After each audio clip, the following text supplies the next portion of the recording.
पिछली वीडियो में हमने कक्षा तीसरी की हिंदी पाठ्य पुस्तक के तीसरे लेसन इठलाती बूंद को पढ़ा था।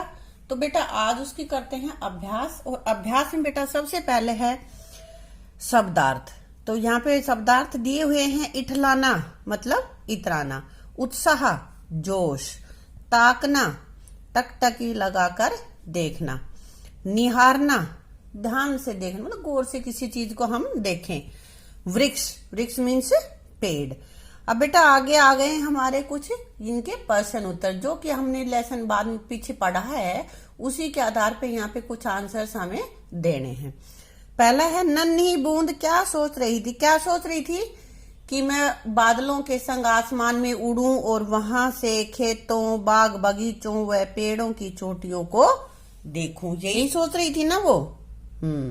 अब अगला क्वेश्चन हमारे पास है किसे देखकर बूंद का मन पसीज गया, पिघल गया। किसान के उदास चेहरे को देखकर बूंद का मन पिघल गया, क्योंकि उसने देखा कि किसान बड़ा उदास हो रहा था, उसकी फसल नहीं हो रही थी, इसलिए उसको देख के उसका मन पिघल गया। और किसान क्यों झूम उठा, क्यों झूम उठा। बाग में रसीले आम देखकर किसान झूम उठा कि अब ये बाग में कितने मीठे मीठे आम लग गए हैं और इन आमों को बेचकर किसान की कमाई होगी, इससे सोच करके वो बहुत ही खुश हुआ। बूंद का अंत कैसा रहा। तो बूंद का अंत कैसा रहा तुम्हारे हिसाब से बताओ, कैसा रहा। अच्छा ही हुआ, वो दूसरे के काम आई, आम बन गई, क्योंकि बूंद की वजह से ही बूंद जमीन में गई, जड़ में पहुंची और जड़ से तने ने पानी खींचा और पानी वहां से टहनियों में गया, टहनियों से फल बने। तो इस तरह से बूंद एक आम का पूरा बनने का कारण बनी, इसलिए बूंद का अंत बहुत ही अच्छा रहा। तो इसको हम एक लाइन में लिख लेंगे, अच्छा रहा। क्यों रहा अच्छा, क्योंकि बूंद आम तैयार होने का कारण बन सकी। बेटा अब आ जाता है हमारा भाषा की बात यानी कि व्याकरण पोर्शन। तो यहाँ पे कह रहा है कि बड़े बड़े वृक्षों की ऊंची चोटियों को देख पाती बूंद सोच रही है ना। वृक्ष शब्द में री की मात्रा, ये री की मात्रा होती है। ऐसे ही दो और शब्द लिखो जिसमें री की मात्रा लगी हो। तो यहाँ पे और शब्द हम कुछ भी लिख सकते हैं। मैंने यहाँ पे लिख रखा कृषक, कृषक मीन्स किसान, और ये लिख रखा है तृण, तृण मतलब तिनका।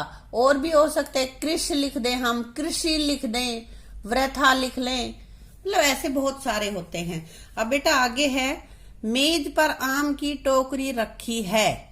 मेज पर आम की टोकरियां रखी हैं।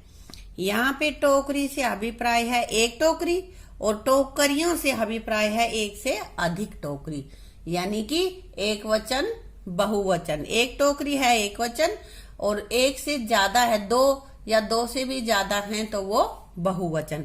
तो कहता है कि ऐसे ही और शब्द तुम्हें बनाने हैं। जैसे टोकरी से बन गया टोकरियां, यहाँ पे लड़की लड़कियां, तो ऐसे ही कुर्सी कुर्सियां, लकड़ी लकड़ियां, चोटी चोटियां, रोटी रोटियां, बोरी बोरियां, बकरी बकरियां, टहनी टहनियां।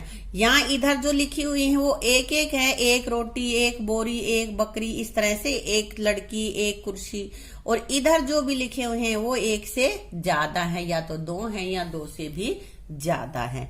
ये बहुवचन है और इधर एक वचन है। एक बात बेटा तुम्हें बताऊं लिखने के लिए कि जब लास्ट में जो शब्द जिसको कि हम बहुवचन में बदल रहे हैं उसके लास्ट में जो मात्रा बड़ी ई की मात्रा लगी हुई है, उस मात्रा को हम जब उसको बहुवचन बनाएंगे तो वो मात्रा बड़ी होने के बजाय फिर छोटी बन जाती है, ई इमली वाली मात्रा बन जाती है, ई की नहीं रहती।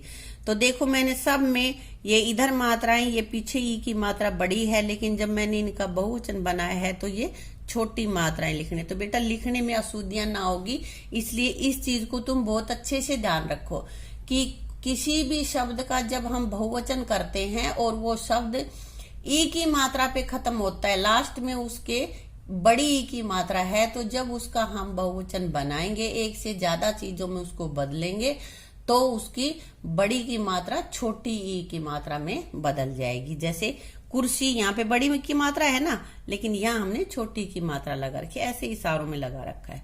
तो बेटा आ गया आपको समझ में। अब अगला है हमारे पास खाता है, खाती है, यानी कि खाता है और खाती है अलग अलग किस किस के साथ प्रयोग होते हैं। सोहन आम खाता है, सोहन लड़का है इसलिए यहाँ पे लिखा गया जो लड़का है तो ये खाता है।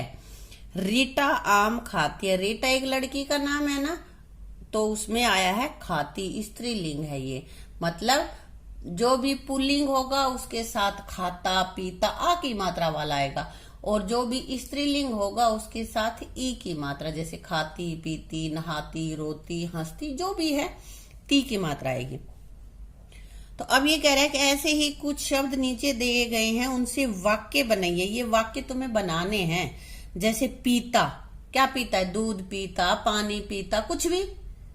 तो यहाँ हमने लिखा है राम दूध पीता है, और पीती कोई लड़की होगी तभी तो लिखेंगे, तो यहाँ पे रीना दूध पीती है। खेलता, लड़का खेलता है, खेलती यूज करना है तो लड़की खेलती है, लड़का है तो खेलता है और लड़की है तो खेलती है, ई की मात्रा आ जाएगी। चलता, रवि पैदल चलता है, रवि एक लड़का है ना इसलिए हमने लिखा चलता है।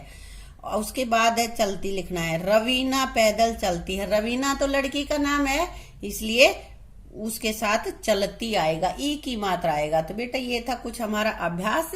अब बेटा जो बच गया अभ्यास वो हम करेंगे अगली वीडियो में। जब तक के लिए इसको अपने को नोटबुक में उतार लो और अच्छे से इसको याद कर लो। Thank you.